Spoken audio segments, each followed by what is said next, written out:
Hello students, welcome to daily editorial analysis of 4th of September. So students, in today's video lecture, we will cover two articles. The first one is borrowed from the Hindu newspaper and the second one is borrowed from Indian Express newspaper. See, and the unique thing that I have started from today onwards is that we will also practice questions. Because every student is replete with information, but when it comes to answer writing they become anxious of it. उनको पता ही नहीं होता कैसे एक अच्छा answer लिखना है and what sort of keywords are to be used in the answer. तो पहले आर्टिकल पढ़ते हैं एंड उसके बाद हम देखेंगे कि क्वेश्चन को कैसे अटेम्प्ट करना है. So let's begin. See, the first article is related with issues plaguing Indian judiciary.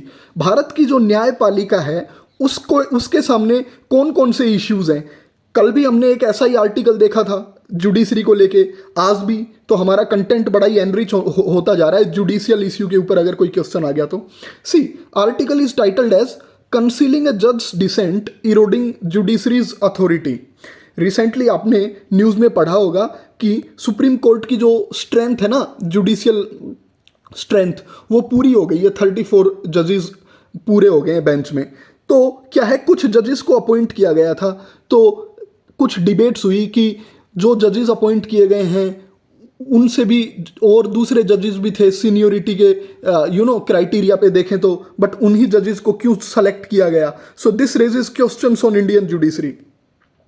तो ना पहले आप समझिए कि कोलिजियम सिस्टम क्या होता है. कोलिजियम सिस्टम, इस आर्टिकल को शुरू करने से पहले, सी, कोलिजियम सिस्टम को आपसे अगर कोई पूछता है तो you simply needs to tell that collegium system is a system of जजेस अपॉइंटिंग द जजेस अपॉइंटिंग द जजेस, जिसमें जज ही जजों की नियुक्ति करता है. फिर आप इतना लिख के बताएंगे कि इंडियन सिनेरियो में जो कोलिजियम है ना, it consists of chief justice of India plus 4 senior जजेस ऑफ सुप्रीम कोर्ट.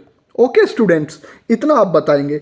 अब देखते हैं, आप समझ गए कोलिजियम सिस्टम क्या है. अब देखते हैं कि कोलिजियम सिस्टम को लेके क्या मतलब डिबेट्स हैं. Why experts criticise this. Constitutional democracies and culture of justification. See, पहले इंट्रो देखिए आप. Democracies thrive not only on written laws but on a culture of justification. ये देखिए कितनी अच्छी लाइन है कि जो डेमोक्रेसीज है ना, वो केवल कानून पे नहीं चलती, उनको कल्चर ऑफ जस्टिफिकेशन भी उनके लिए जरूरी है सर्वाइव करने के लिए. Now what is this culture of justification. ये देखिए, culture of justification is when every exercise of public power must be explained and defended. जब पब्लिक पावर को एक्सरसाइज किया जा रहा है ना, तो आपको एक्सप्लेन करना पड़ेगा एज वेल एज अपने व्यू पॉइंट ऑफ व्यू को डिफेंड करना पड़ेगा कि why a particular decision was taken. तो ये कल्चर ऑफ जस्टिफिकेशन है जो डेमोक्रेसी की बुनियाद है. ओके, अब बात है इंडिया के अंदर क्या है कि courts demand accountability from the state but the collegium avoids the same. Courts तो बोलते हैं कि स्टेट जो है, स्टेट मशीनरी, गवर्नमेंट मशीनरी, वो अकाउंटेबल है ना, लीगली रिस्पॉन्सिबल है अपनी पावर को एक्सरसाइज करने के लिए. लेकिन जो जुडिशरी का कोलिजियम सिस्टम है वो अकाउंटेबल ही नहीं है. It lacks transparency as well as accountability. जज ही जजेस को अपॉइंट कर रहे हैं. क्या पता भाई क्या इम्पार्शियलिटी है या नहीं, बायसनेस हो.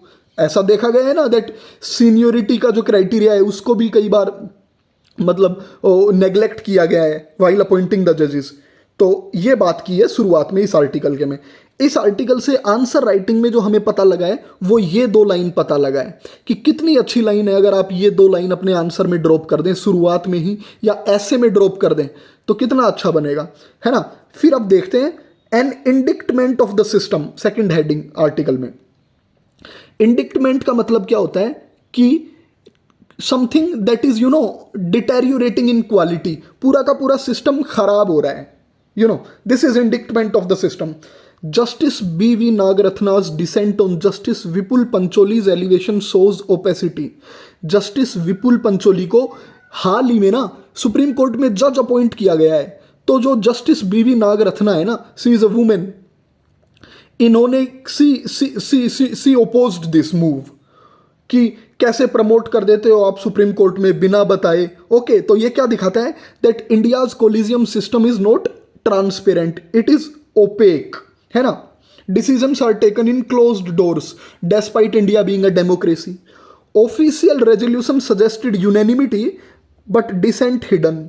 अब जब आपने विपुल पंचोली जज को अपॉइंट किया है तो ऑफिशियल रेजोल्यूशन तो देखता है कि भाई ये जो डिसीजन लिया गया है ना, it has been taken by arriving at consensus, लेकिन स्टिल डिसेंट है एक जज की, नागरत्ना।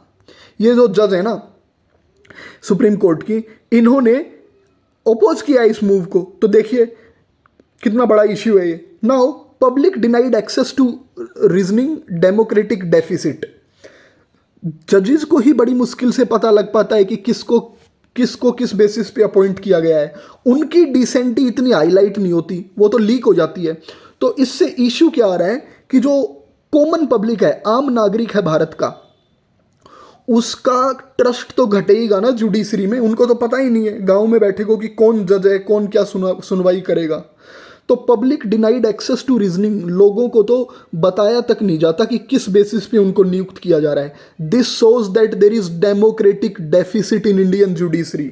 ये एक कीवर्ड है, डेमोक्रेटिक डेफिसिट। ओके, इस आर्टिकल में अब तक आपको दो कीवर्ड मिल गए हैं, culture of justification and democratic deficit. These words enrich your answer, ये ध्यान रखेंगे आप।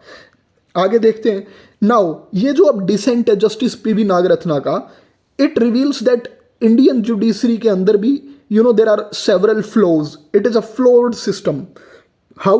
Because there is no transparency, it lacks accountability as well as legitimacy. See, इसको आप कैसे याद रखते हैं? ऐसे याद रख लीजिए, ओल्ट जो आपका सिस्टम होता है ना, कंप्यूटर पे ओल्ट बटन होता है, अकाउंटेबिलिटी, लेजिटिमेसी, ट्रांसपेरेंसी। इस एक्रोनियम से याद रखिए कि वीकनेस इंडियन जुडिशरी की क्या है, what are the flaws? Accountability, legitimacy, transparency, democratic deficit, culture of justification होना चाहिए। देखिए इतने वर्ड्स ही आपका 250 वर्ड्स का आंसर बना देंगे। Now coming on to the third heading of the article, the कोलिजियम्स opacity. जो कोलिजियम सिस्टम मैंने आर्टिकल की शुरुआत में आपको समझा दिया था, व्हाट डज इट मीन, जजेस अपॉइंटिंग द जजेस। अब ये कोलिजियम सिस्टम देखिए, इट इज अ जज मेड लॉ। जजेस ने इस कानून को बनाया। सेकंड जज केस 1993, थर्ड जज केस 1998। नाउ एक बार समझते हैं हिस्ट्री। इंडिया में ना 3 जजेस केस हुए। फर्स्ट जज केस 1981, सेकेंड जज केस 1993 एंड थर्ड जज केस 1998।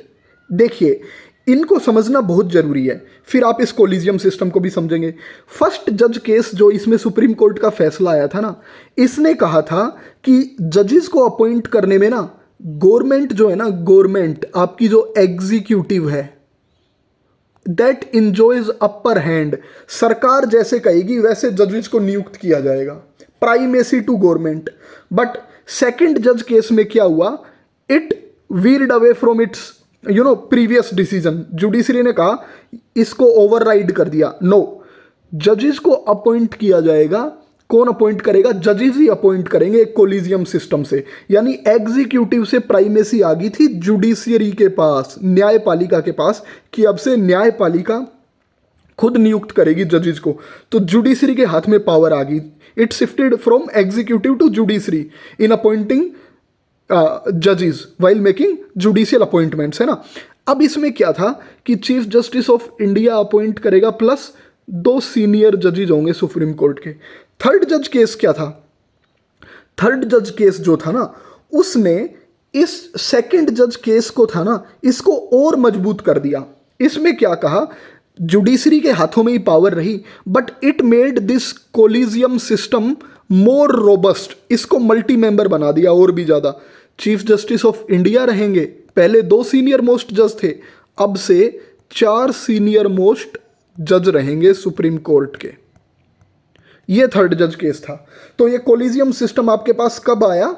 जज मेड लॉ है जो सेकंड और थर्ड जज केस में इवॉल्व हुआ है। फर्स्ट में तो गवर्नमेंट का अपर हैंड था। ओके, तो आप आई होप आप समझ गए होंगे ये हिस्ट्री।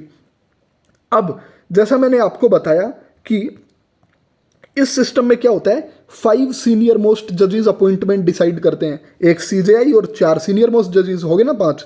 सो वो they deliberate in private with minimal disclosure. अब भैया वो उनके ऊपर there is no authority over them, उनके ऊपर कोई चेक ही नहीं रख पा रहा है। अब वो पता नहीं किस बेसिस पे डिसीजन ले रहे हैं, है ना, अपने फेवरेट्स को ले आएंगे सब। तो क्या जस्टिस ऐसे डिस्पेंस होगा, किसी को डिस्क्लोज ही नहीं किया जाता है। तो this is a serious issue in this collegium system. 2017 के बाद से क्या है, began publishing resolutions but skeletal. Judiciary ना 2017 के बाद से क्या है कि रेजोल्यूशन निकाल देती है कि इनको नियुक्त किया गया है, बट वो ना कोई बहुत ही ऐसे मतलब बहुत ही मजबूत या ट्रस्टवर्दी नहीं होते, बस वो एक फॉर्मेलिटी कर दी जाती है जुडिशरी द्वारा कि ये क्या बोलते हैं कि हमने आपको एक फ्रेमवर्क दे दिया है, बस ऐसे ऐसे अपॉइंट किया गया है। इन 2018 attempt at detailed reasoning withdrawn. 2018 में एक अटेम्प्ट किया गया था कि डिटेल जो भी अपॉइंटमेंट्स की गई है ना, उनका डिटेल तरीके से उनको बताया जाएगा on what grounds appointments has been made. But ऐसा उस अटेम्प्ट को ना दैट अटेम्प्ट वाज थ्वार्टेड। कोई सिविल सोसाइटी या जज लेके आ रहे होंगे कुछ कि अब से ऐसे करेंगे, लेकिन इट वाज सप्रेस्ड। क्यों? On what grounds? Fear of reputational harm, कि अगर हम ये बताएंगे ना कि हमने कुछ जजेस को अपॉइंट किया है और अदर्स को हमने इग्नोर किया है, तो जिनको इग्नोर किया है ना उनकी रेपुटेशन हार्म हो जाएगी। बताओ ये कोई ग्राउंड है? अदर कंट्रीज में भी तो अपॉइंटमेंट होती हैं जहां जिनको अपॉइंट किया जाता है दूसरों को नहीं भी किया जाता होगा, जो वर्दी भी थे अपॉइंटमेंट के, लेकिन वहां पे तो बताया भी जाता है, यूनाइटेड किंगडम में, साउथ अफ्रीका में। बट ये देखिए कितना मतलब दैट्स अ चाइल्डिश क्लेम कि बस रेपुटेशन हार्म हो जाएगी इसलिए नहीं बता रहे। Now dissent and cost of secrecy. Justice Nagarathna's dissent shows secrecy has value over accountability. मतलब आप सीक्रेट रखना चाहते हो चीज़ों को, बट डेमोक्रेसी में अकाउंटेबिलिटी नहीं रखना चाहते। जस्टिस नागरत्ना का जो ये डिसेंट है ना कि पंचोली को क्यों अपॉइंट किया गया है, ये यही दिखाता है।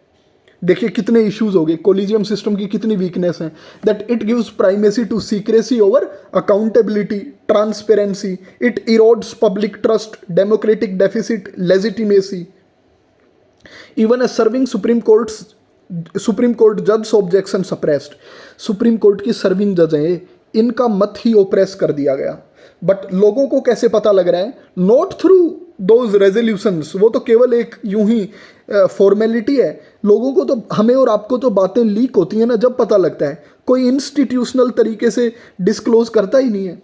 ओके, सो एक पॉइंट और आपको मिला, there is no institutional disclosure. कोई ऐसा फॉर्मल वो है ही नहीं, फ्रेमवर्क या कोई ऐसा इंस्टीट्यूशन ही नहीं है जिससे आप बताएंगे लोगों को कि क्यों किया। किसी को पता लगा कि इन्हीं जजेस को क्यों किया गया? नहीं पता लगा। Is it democracy? No. So democracy में डेफिसिट है।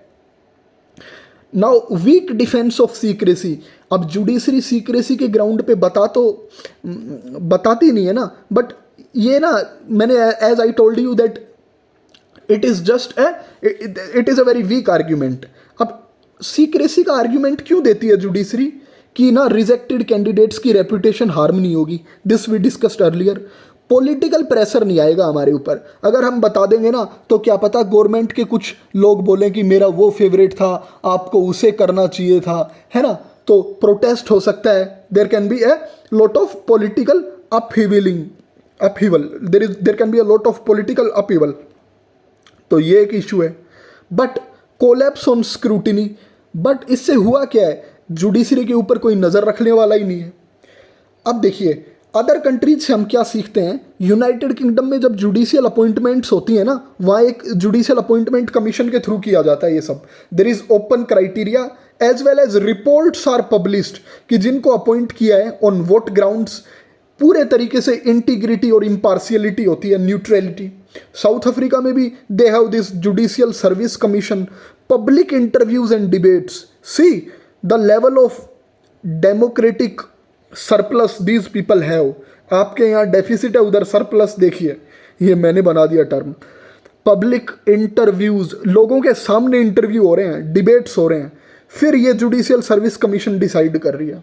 तो इंडिया भी तो कर सकता है ऐसे, but India persists with private conclave, बस चले आ रहा है हमारे यहाँ, तो उसी के साथ इंडिया कंटिन्यू करते जा रहा है। Secrecy has not prevented political interference, भैया सीक्रेसी आपने मेंटेन रखी, बट क्या पॉलिटिकल इंटरफेरेंस हो गई?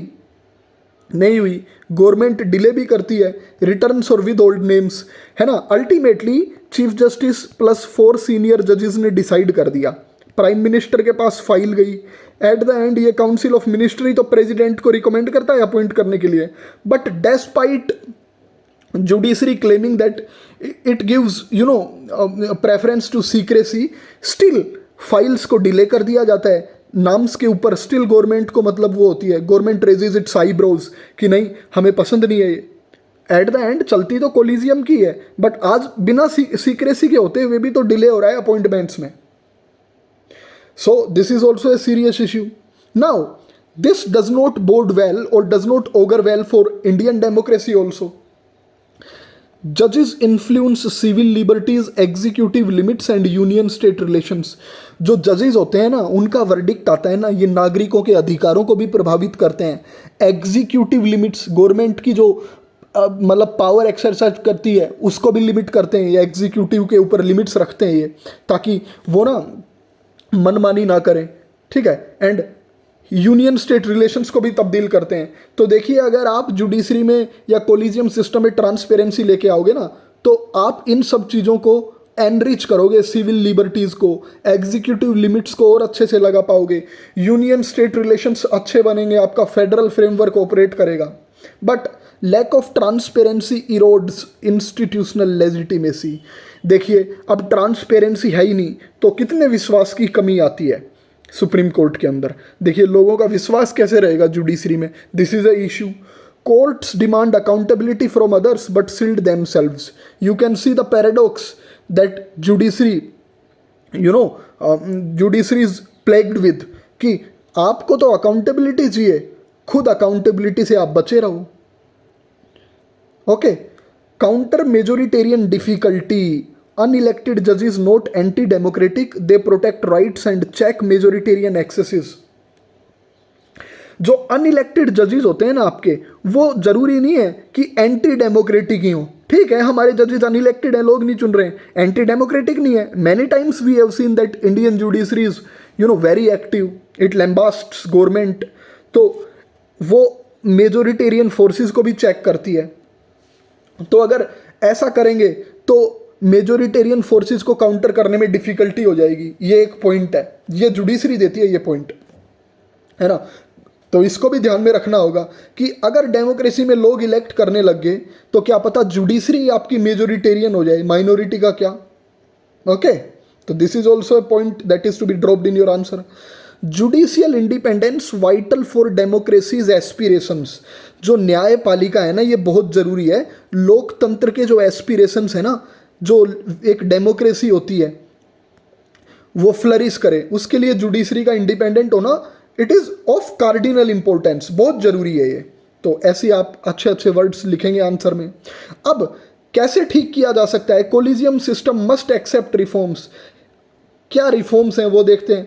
Judicial legitimacy depends on transparent appointment process. Judicial legitimacy ना डिपेंड करती है जब अपॉइंटमेंट प्रोसेस ट्रांसपेरेंट हो। इसको ट्रांसपेरेंट बनाइए आप। Collegium has a culture of concealment, स्पर्निंग reforms. ये जो कोलिजियम सिस्टम है ना, इसके अंदर कल्चर ऑफ कंसीलमेंट है। देखिए, एक और नया कीवर्ड मिल गया, कल्चर ऑफ कंसीलमेंट। आप चाहते हो कल्चर ऑफ जस्टिफिकेशन, यहाँ कल्चर ऑफ कंसीलमेंट है। स्पर्निंग रिफॉर्म्स, स्पर्निंग रिफॉर्म्स का मतलब क्या है? टू स्पर्न मीन्स रिजेक्ट कर देना, रिजेक्ट कर देना। तो जुडिशरी रिफॉर्म्स को रिजेक्ट कर देती है। ऊपर मैंने बताया था ना, एक जज रेजोल्यूशन लेके आए थे कि अब से बताया करेंगे, डिस्क्लोज कर देंगे, बट दैट वाज थ्वार्टेड, उसको रोक दिया गया। सो ये देखिए, ये एक पॉइंट डाल सकते हो आप कि कल्चर ऑफ कंसीलमेंट है। ओपननेस अगर आएगी ना तो इंडिपेंडेंस अच्छी होगी आपकी जुडिशरी की, पब्लिक ट्रस्ट बढ़ेगा जुडिशरी के अंदर। Unless reformed collegium risk loss of legitimacy, जब तक आप इसे रिफॉर्म नहीं करेंगे, अदर कंट्रीज के फ्रेमवर्क को फॉलो करिए, थोड़ा सा देखिए इंडियन सिनेरियो में कैसे अडॉप्ट कर सकते हो, लेजिटिमेसी के ऊपर सवाल खड़े होते रहेंगे। So this article comes to an end here. तो देखिए आपको कितने कीवर्ड्स मिले यहाँ पे। अब एक बार क्वेश्चन देखते हैं स्टूडेंट्स, कैसे अटेम्प्ट करना है अगर आपके सामने ये क्वेश्चन आ जाए तो। GS2 में collegium system while safeguarding judicial independence suffers from opacity and democratic deficit, critically examine in light of recent debates on judicial appointments.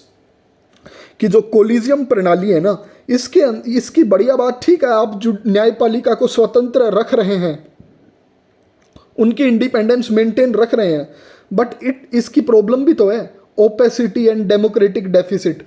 तो आपको क्रिटिकली एग्जामाइन करना है। क्रिटिकली एग्जामाइन जब वर्ड होता है ना, तो 360 डिग्री से आप ओपन कर दो पूरे सवाल को, उसकी अच्छाई भी बता दो, बुराई भी बता दो, और बताना कैसे है आपको, रिसेंट डिबेट्स को हाईलाइट करके कि पंचोली की अपॉइंटमेंट हुई, नागरत्ना जो वुमेन जज हैं सुप्रीम कोर्ट की, सी डिसेंटेड ओवर दिस। तो इस आंसर को अगर आप अटेम्प्ट करेंगे ना, तो इसको क्या करना है आपको, अपने इंट्रो में क्या करना है, कोलिजियम सिस्टम की डेफिनेशन देनी है जो मैंने आपको बताई, जजेस अपॉइंटिंग द जजेस, और ये बहुत क्रूशियल है जुडिशियल इंडिपेंडेंस के लिए, ठीक है ना। फिर इतना इंट्रो बता के कि कोलिजियम सिस्टम क्या होता है, और इसके अंदर इंडिया में कोलिजियम सिस्टम में चीफ जस्टिस के साथ साथ 4 जजेस भी होते हैं, इतना आप इंट्रो में लिख देंगे, ठीक है। उसके बाद आप मेन बॉडी पे आएंगे ना, तो आपको बताना है दैट कोलिजियम सिस्टम सेफगार्ड तो कर रहा है जुडिशियल इंडिपेंडेंस का, but there are a lot of criticisms of this system. This system is criticised for the following reasons, आपको ये बताना है ना।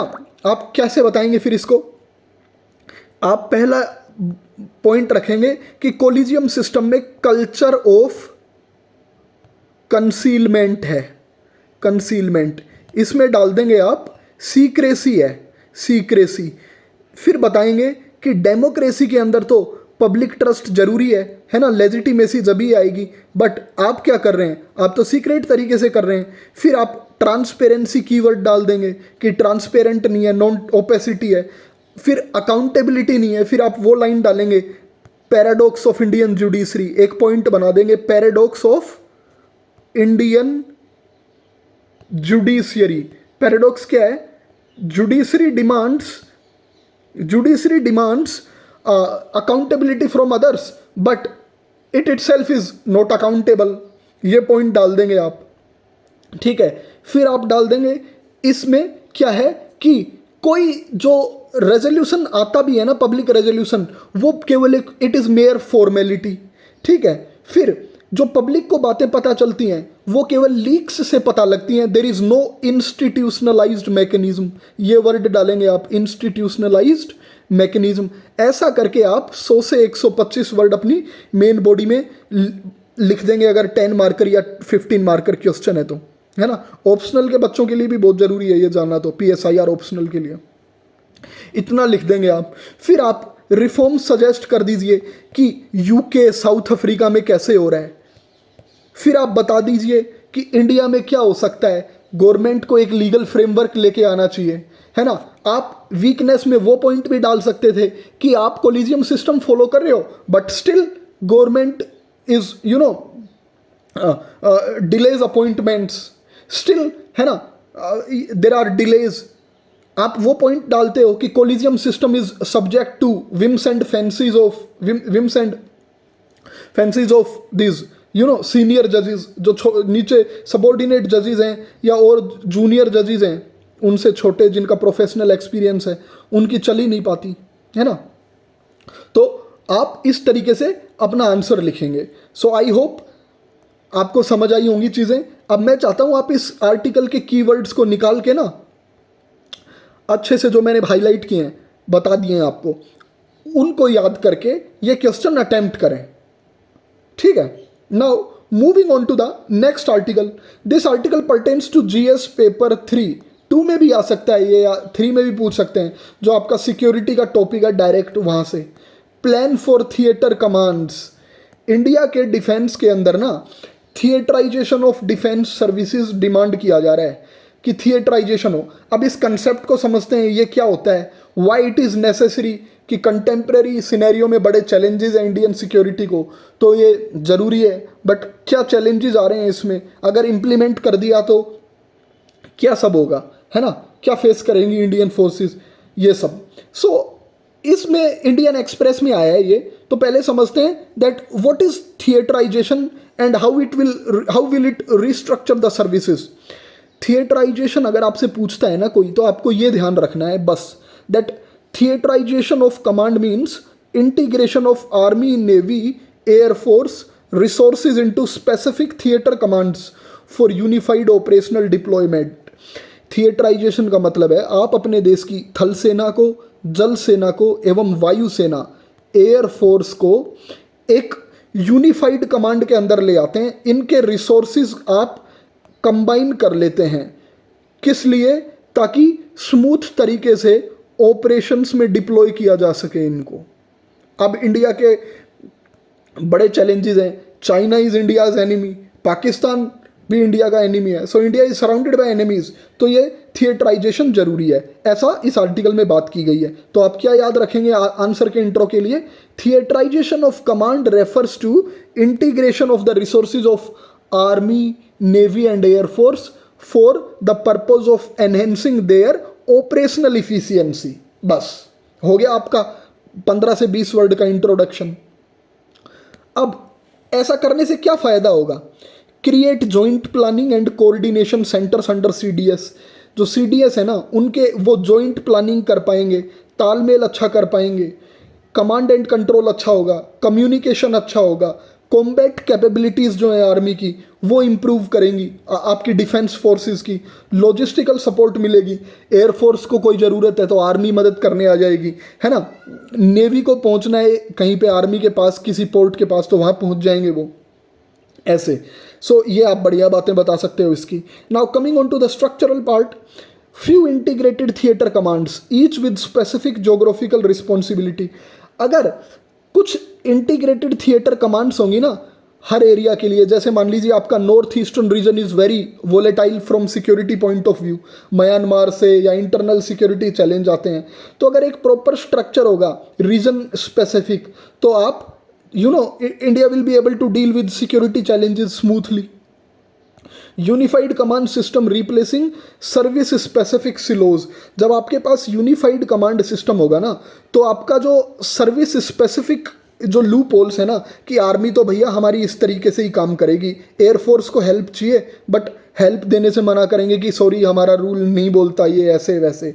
लेकिन एक यूनिफाइड कमांड सिस्टम होगा तो डेफिनेटली क्या होगा, हमारी जो ऑपरेशनल इफिशियंसी है वो बढ़ेंगी। Why is theatrisation being exercised, अब इसकी ज़रूरत क्यों है थिएटराइजेशन की, why we need to increase the capability of these forces. Challenges in contemporary times इसलिए ज़रूरी है, वॉरफेयर चैलेंजेस हैं, एज आई टोल्ड यू ना that India is surrounded by enemies, multi domain, land, sea, air, space, cyber, ये सारी चुनौतियां हैं हमारी फोर्सेस के सामने। साइबर क्राइम भी बढ़ रहा है ना।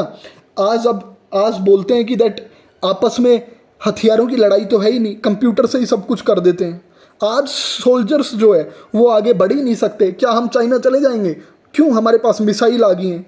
तो जो एरियल टेक्नोलॉजी है उससे वॉरफेयर, उससे वॉर लड़े जाते हैं आज। तो ये सारे चैलेंजेस हैं, इसलिए थिएटराइजेशन ऑफ कमांड जरूरी है।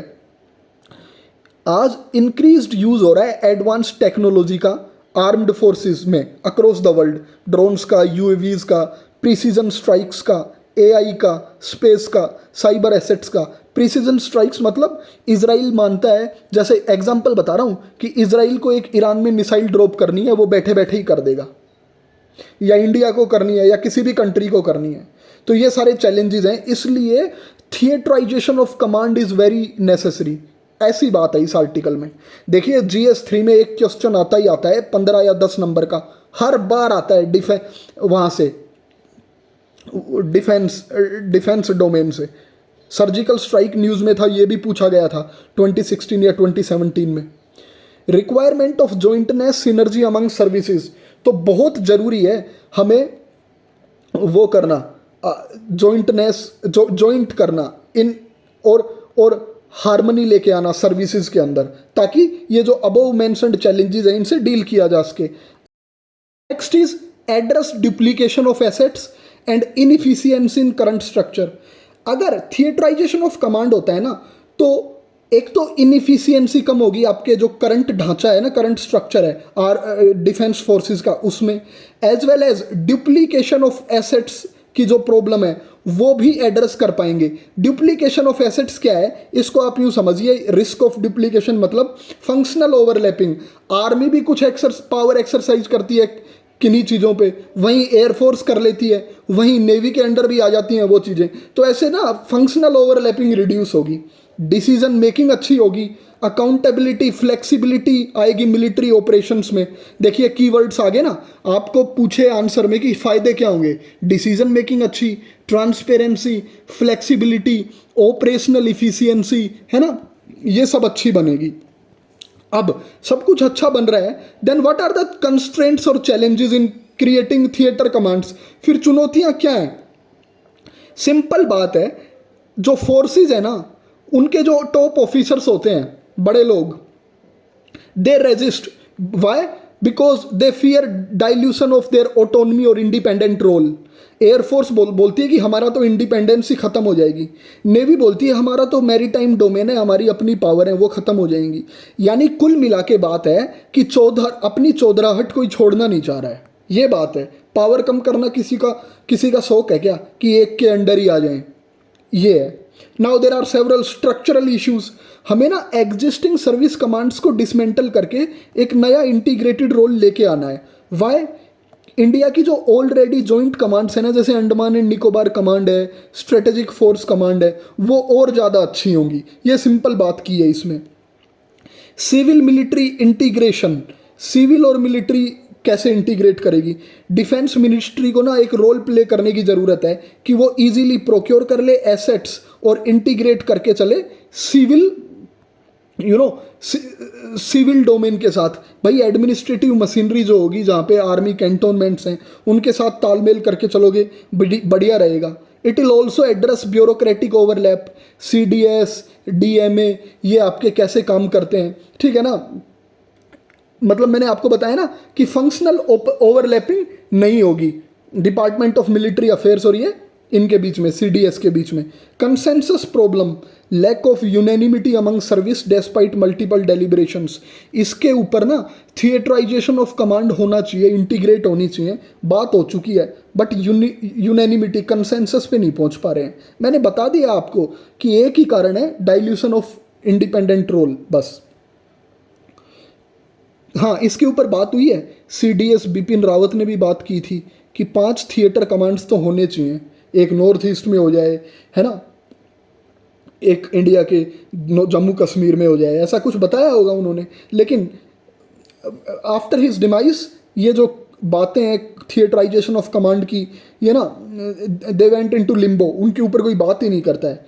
सो क्या एक should each command be for a specific threat? क्या हर थ्रेट के लिए हर कमांड एक कमांड, मतलब क्या हर थ्रेट के लिए एक स्पेसिफिक कमांड होनी चाहिए? जैसे चाइना खतरा है तो उधर एक अलग होगी, पाकिस्तान अलग होगी, मैरीटाइम एयर डिफेंस के लिए अलग होगी, या कुछ फंक्शनल कमांड्स हमें रखनी चाहिए इंडिपेंडेंट? ये डिबेट है। करंट अप्रोच क्या है गवर्नमेंट की? Gradual restructuring but no final agreement among services. बदलाव करती रहती है सरकार, जैसे मोदी ने CDS बना दिया था, पहले अलग अलग थे ना, एक CDS तो आ गया ना, बट स्टिल कुछ इश्यूज हैं जो रिजोल्व नहीं हो रहे हैं, नंबर ऑफ कमांड्स हैं, इंटीग्रेशन मॉडल और सर्विस रिजर्वेशंस, ये वही बातें हैं कि बस काफ़ी कमांड्स हैं, northern command, western zonal commands, इनको हमें दोबारा से वो करना पड़ेगा, अरेंज करना पड़ेगा, ये सब बातें हैं इसमें, इस डिबेट में। नाउ ये आर्टिकल एंड हो गया है, बट हमें क्या करना है इस आर्टिकल से, हमें तो ये सीखना है कि थिएटराइजेशन ऑफ कमांड पे क्वेश्चन आता है या सिक्योरिटी से रिलेटेड कोई ऐसे आ जाता है तो हम हमारा क्वेश्चन लिख के मार्क्स मैक्सिमम कैसे ऑब्टेन करें। Question is India's proposed theatre commands aim to enhance jointness and operational efficiency of armed forces but face challenges of inter-service differences and risk of duplication। आपको क्रिटिकली एग्जामाइन करना है theatre command के significance को कि कैसे फ़ायदा होगा और क्या मेजर लिए जा सकते हैं। देखिए सिंपली आपको इंट्रो में बताना है what do you mean by theatrisation of command. You will write that theatrisation of command refers to integration of armed forces, navy forces and air force, Indian Air Force to enhance the operational efficiency। वो single command में आ जाएंगे।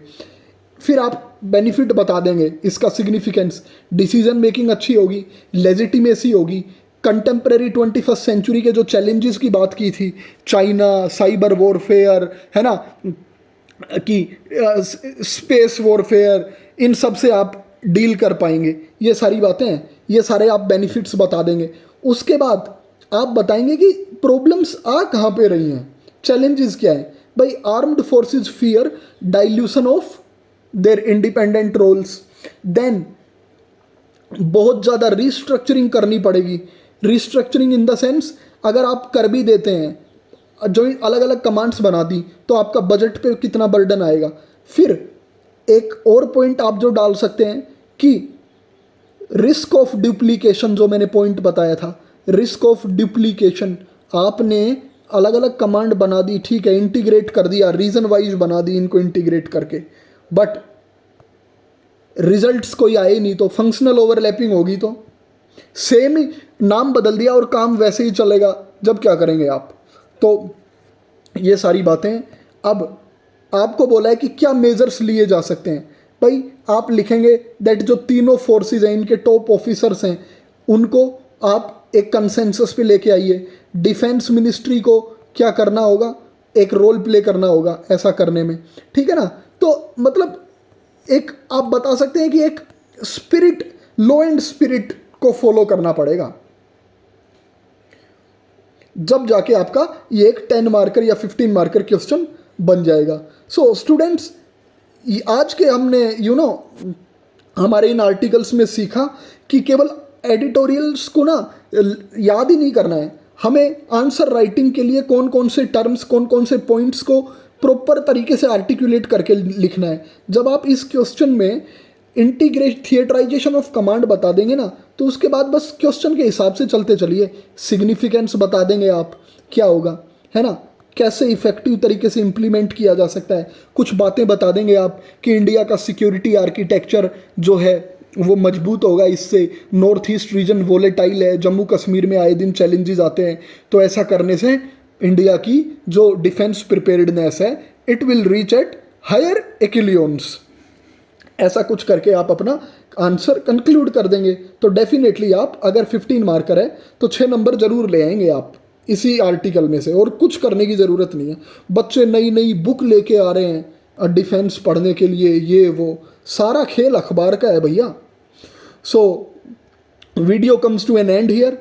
आप channel को subscribe करिए, video को share करिए, like करिए, and thank you friends, have a good day.